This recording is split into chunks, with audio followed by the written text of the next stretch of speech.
Protesters in Hong Kong remain in the streets even after the government said they would suspend the law that prompted the protests in the first place. But critics of the proposed extradition law say they still don't trust the city's Beijing-backed leader, Caryn Ceolin. We definitely want her to step down. Their movement got a bit of a boost today when democracy activist Joshua Wong walked free from prison, pledging to join the demonstrations. Hong Kong people will not keep silence under the suppression of President Xi and the Chief Executive Caryn Ceolin. Wong was a key leader of the months-long protests that brought Hong Kong to a standstill in 2014. More and more Hong Kong people, not only 1 million or 2 million people, will come and join our fight until we get back our basic human rights and freedom.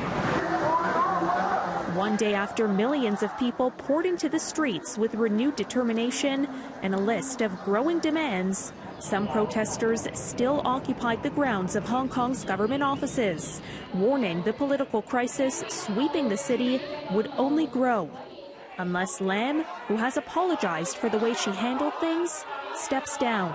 Apologize is useless. Step down is the only way out.